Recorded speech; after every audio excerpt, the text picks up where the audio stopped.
اللہ اور اللہ کا رسول تو ہمارے سے بھی زیادہ ہمارا خیر خواہ ہے۔ تو اس لیے میرے دوستو آج جو ہے ہم اللہ سے کٹ گئے، اللہ کے دین سے کٹ گئے، اللہ کے رسول سے کٹ گئے، تینوں خیر خواہوں سے ہم کٹ گئے اور تینوں دشمنوں کے حوالے ہو گئے، اور یہ ہمیں ذبح کر رہے ہیں، نفس بھی ہمیں ذبح کر رہا ہے، شیطان بھی ہمیں ذبح کر رہا ہے، اور یہ ماحول جس کو ہم دیکھ کے چل رہے ہیں وہ بھی ہمیں ذبح کر رہا ہے۔ ایک آدمی مولوی صاحب کے پاس گیا، کہتے ہیں میرا بیٹا بیٹی جوان ہے، شادی کرنی ہے، اسلام میں شادی کیسی ہے؟ اس نے کہا ایسے ایسے بتا دیا جو سمپل سا ہے اسلام کے اندر۔ تو وہ گھر جا کے اپنی فیملی کو، وائف کو، وہ کہتے بھی نہیں ہم تو ایسے نہیں کریں گے، ہم نہیں کریں گے ایسے، یہ کیا ہے، ہم ایسے کریں گے ایسے کریں گے ایسے۔ وہ پھر آیا مولوی صاحب کے پاس کہ جی وہ ناراض ہو رہے ہیں، وہ کہہ رہے ہیں ایسے کریں۔ اس نے کہا اللہ ناراض ہوگا، اللہ ایسے کرو گے تو اللہ ناراض ہوگا، اللہ نے روکا ایک چیز سے تو وہ کرو گے تو اللہ ناراض ہوگا۔ تو اس نے کہا جی پھر؟ اس نے کہا ایک تو ناراض ہوگا۔ کہتے اچھا؟ وہ جا کے کہتا ہے میں تو ویسے کروں گا جیسے اللہ کہتا ہے، تم ناراض ہوتے رہو، مجھے کوئی پرواہ نہیں، مجھے اللہ کو ناراض نہیں کرنا ہے۔ اور اس پہ وہ جم گیا، نہیں تو کہتے میں کرتے نہیں، جاؤ۔ انہوں نے کہا جی چلو ٹھیک ہے، جیسے آپ کہتے ہیں ویسے کر لیتے ہیں۔ ویسے کر لی اس نے۔ اب اڑوس پڑوس والے دیکھیں یار اتنے آرام سے شادی ہو گئی، وہ پڑوسیوں نے بھی ویسے ہی کر لی، اور ساتھ والوں نے دیکھا، گلی والوں نے، انہوں نے کہا یار یہ شادی ایسے کی ہے، انہوں نے بھی ایسے ہی کر لی۔ اور اگلے پڑوسی نے دیکھا، انہوں نے کہا یار شادی ایسے ہو جاتی ہے، انہوں نے بھی ایسے ہی کر لی۔ تو سال کے اندر سب گلی محلے والوں کے بچوں کی شادیاں ہو گئی۔ تو اس نے کہا مولوی صاحب آپ کا بھلا ہو، ہمارے محلے کے سب بچیوں کی شادیاں ہو گئی۔ ہم نے چھوٹے بھائی کی منگنی کی ابو کے کزن کے گھر، کزن کی بیٹی کے ساتھ، تو وہ کہنے لگے جی ایسے کرنا ہے ایسے کرنا ہے ایسے کرنا ہے۔ تو ہم نے کہا نہیں یار ایسے سیدھے سادے طریقے سے کر لو۔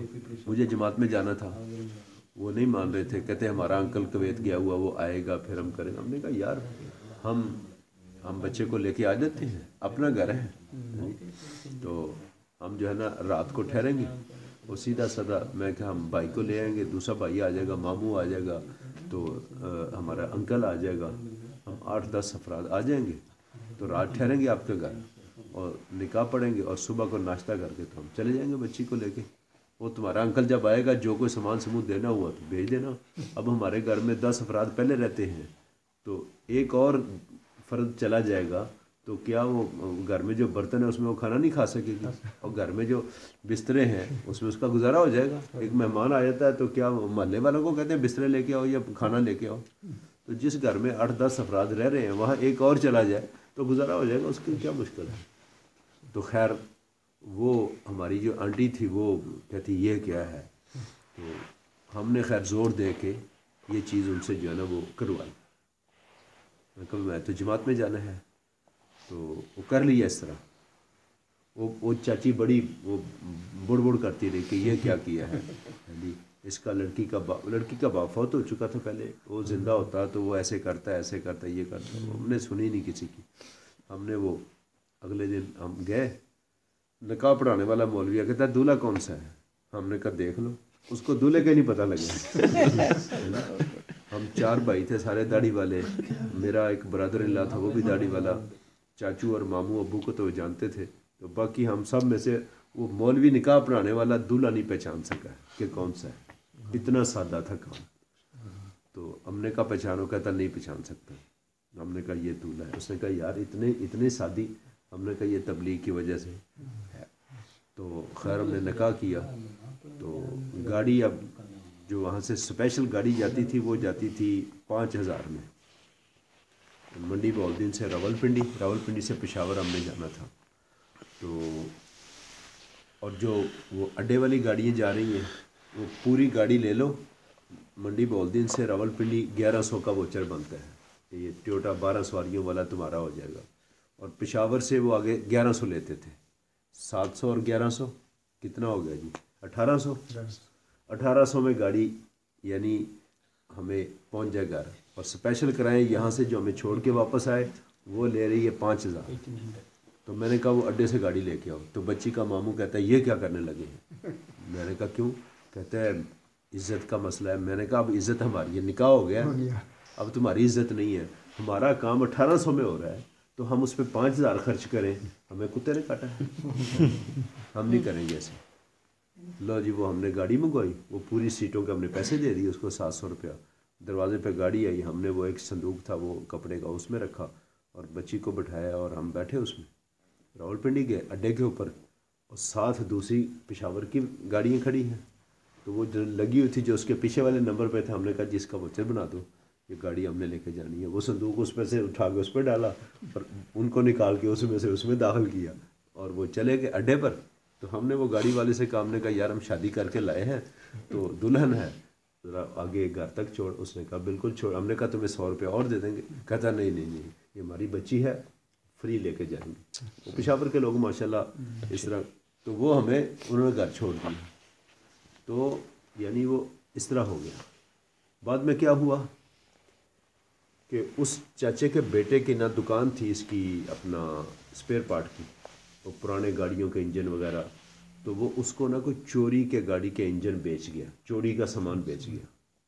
تو وہ چور پکڑے گئے, وہ کہاں کہاں بیچتے تھے وہ سب کے پاس, اور ان کے پاس بھی آ گئے. ان کو بھی پکڑ لیا کہ تم چوری کا سامان بیچتے ہو, ادھر سے خریدتے ہو ادھر بیچتے ہو. یہ بھی پکڑے گئے, سارا سامان بھی اٹھا کے لے گئے اور ان کو بھی اندر کر دیا.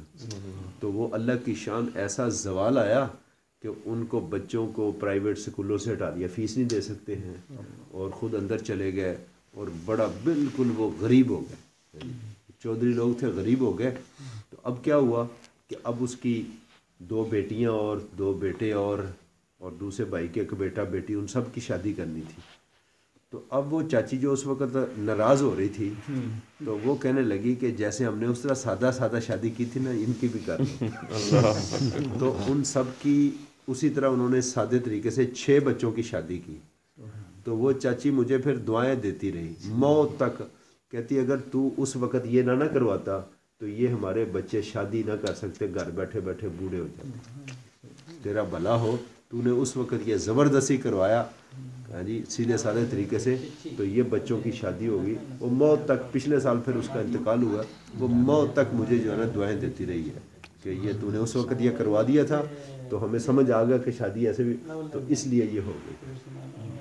اس لیے میرے دوستو ہم نے اپنی ذات سے محنت کر کے ہمیں اپنے یقین کی سطح کو یہاں پر لانا ہے کہ مجھے تو ویسی زندگی گزارنی ہے جیسی اللہ چاہتے ہیں, اور وہ رسول پاک علیہ السلام کی زندگی ہے.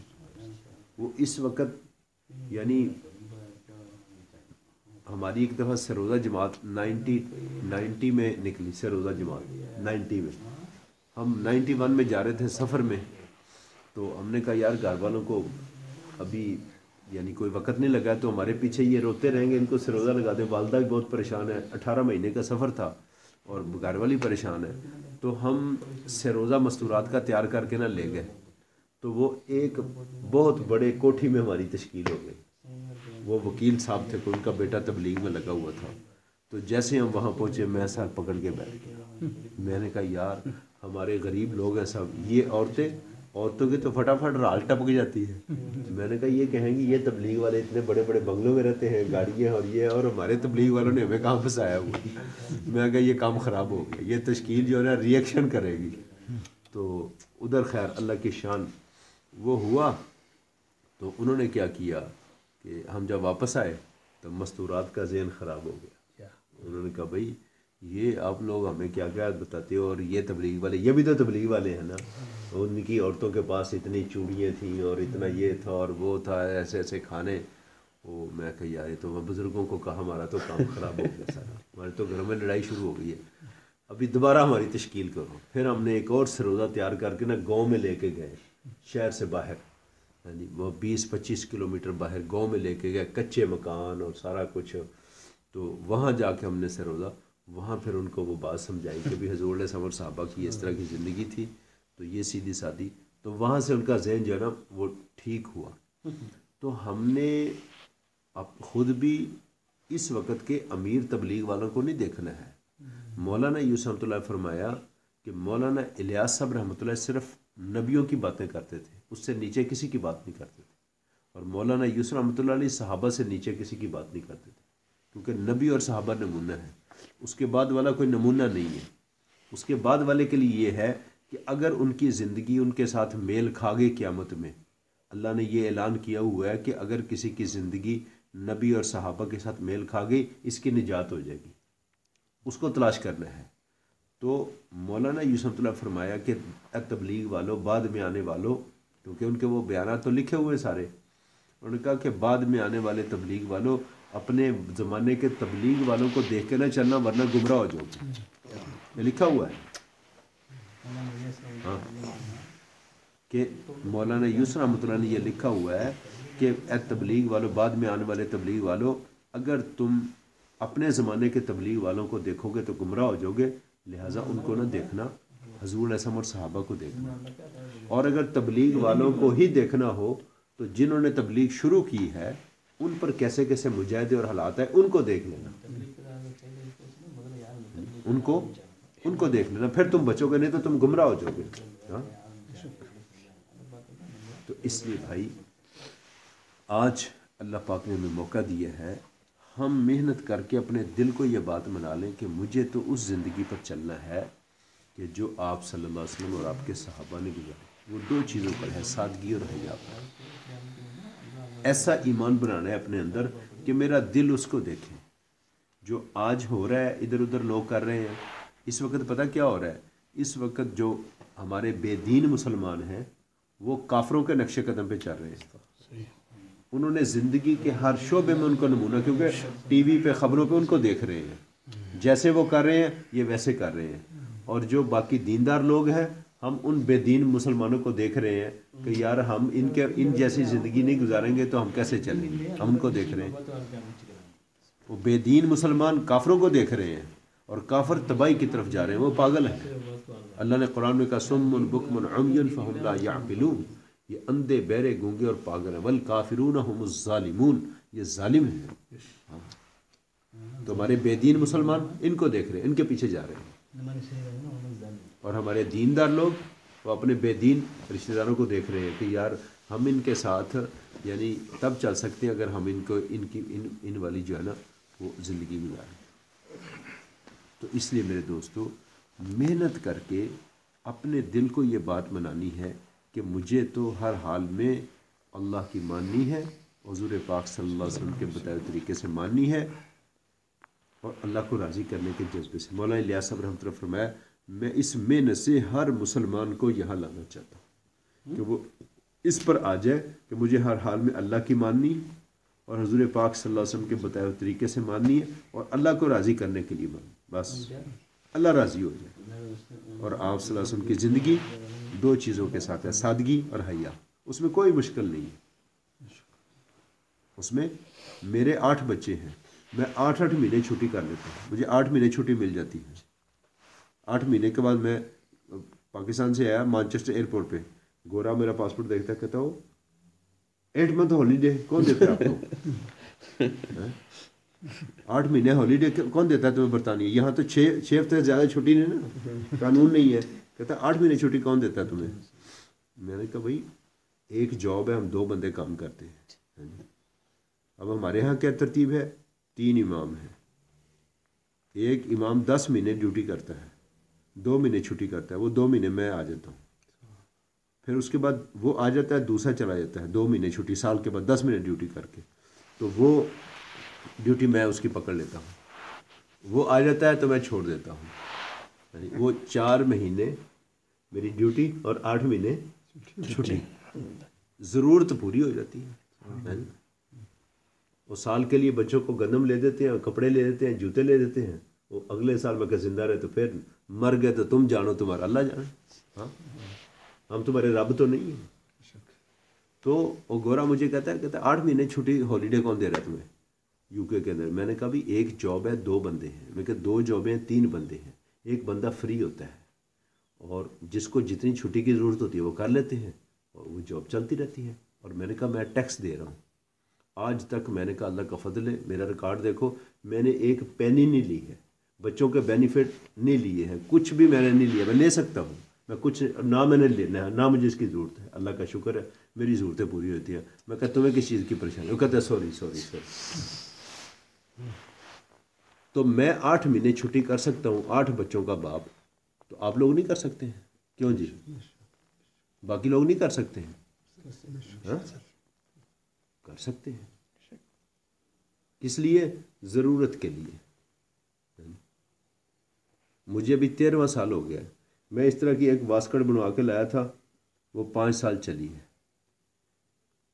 6 سال وہ پھر پھٹ گئی، ادھر سے بھی پھٹ گئی، ادھر سے بھی پھٹ گئی. گھر والی کہتی اس کو چھوڑ دو. پھر ایک اور بنوائی، وہ 6 سال چلی، 12 سال. اور یہ ابھی میں پچھلے سال یہ میں نے بنوائی.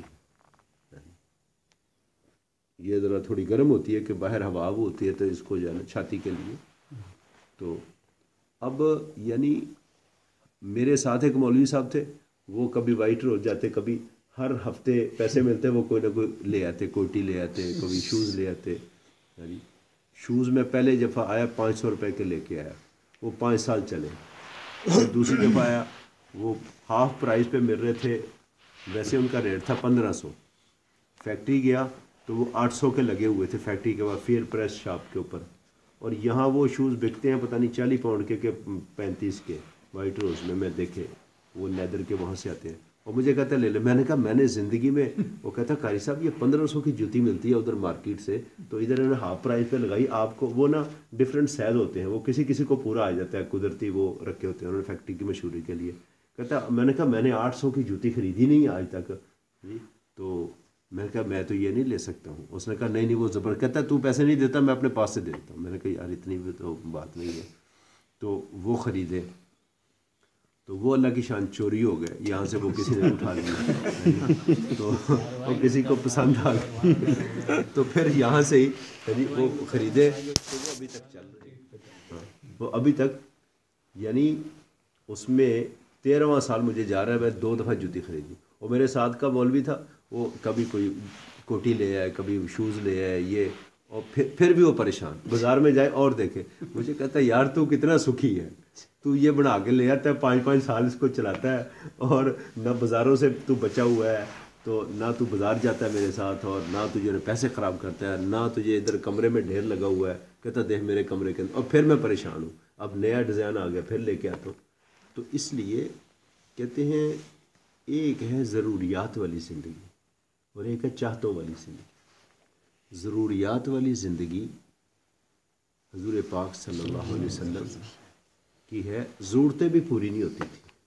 بھئی دال روٹی تو ہر روز کی ضرورت ہے، تو اللہ کے نبی کے گھر تو وہ بھی نہیں تھی، پیٹ پہ پتھر باندھتے تھے. کئی دن